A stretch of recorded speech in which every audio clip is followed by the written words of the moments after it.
जय जगन्नाथ। जय जगन्नाथ। मु महाप्रभु श्री जगन्नाथंकर अंगरक्षी आपणकर प्रिय अभिनेता शंभुनाथ खुंटिया।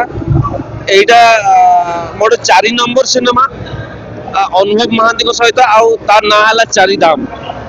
तो कोटि कोटि गोटे कंटेंट रोचे गोटे स्पिरिचुअलिज्म आप देखिए जो चारि धाम महिमा वर्णना कर पुरी धाम को जो पेरेंट्स तो सहीटा मुझे वर्णना कर धर्म कौन पचारे कहीं कहींपारती प्रकृत से ध्रुव धातु निष्पन्न धर्म शब्द अर्थ है धारण करवा या अर्थ मनुष्य जहाँ धारण करे से धर्म हो जाए। आज कंटेंट सिनेमा है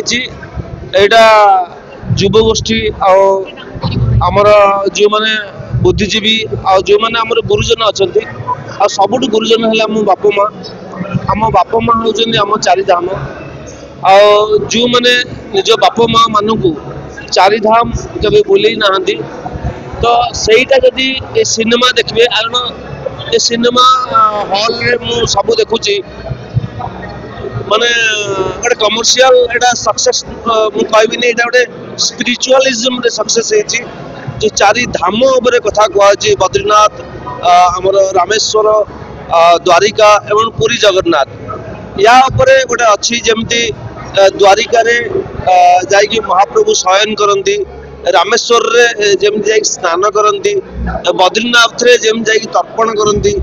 एवं पुरी जगन्नाथ मंदिर रे महाप्रभु भोजन करंती। तो महाप्रभु सर्व जगार विद्यमान सी आपण मान गणमाध्यम को मु हाथ जोड़ी विनम्र निवेदन करुच्ची आपण मैंने प्लीज ये जो चारि धाम सिनेमा को बहुत जोर रे प्रचार करंतु बाप माँ माने माने गोटे स्वप्न थाए परिणत बयस से माने पुओ नहीं चारि धाम दर्शन कर तो एमती गोटे कंटेंट उपरे जो ये सिनेमा आसी मु बहुत धन्यवाद देवी मोर बंधु तापस सरगरिया जी डायरेक्टर अच्छा मु धन्यवाद देवी आमर हिमाद्री भाई जी प्रोड्यूसर अच्छा entire team entire star cast मान जबरदस्त एफर्ट देछि आमे कहि पारे कि एपरी सिनेमा बॉलीवुड इंडस्ट्री केबे बनिथिला। हाँ एभली सिनेमा इंडस्ट्री बनी थिला या पूर्व आप देखिए गोटे नवकण सिनेमा जोटा ये स्पिरिचुअलिज्म होता है भी अभिनय करी जोटा बिनी सामंतर निर्देशन से चंद्रमान शतपथी मलय मिश्र ए बहुत बढ़िया गीत लगी गोटे गीत बहुत भाइराल होता आपण मैंने ही करते से सब बोधे जगत में पाइबुनि एमती ठाकुरटी तो ठीक सेमती मो बाप माँ आउ मो चारि धाम ये जो गीतटा कूट कूट ना केमती आमको गोटे स्पिरिचुअलिज्म कॉरिडोर भीतर टाणी नहीं जाऊँगी मुझे समस्त अनुरोध कर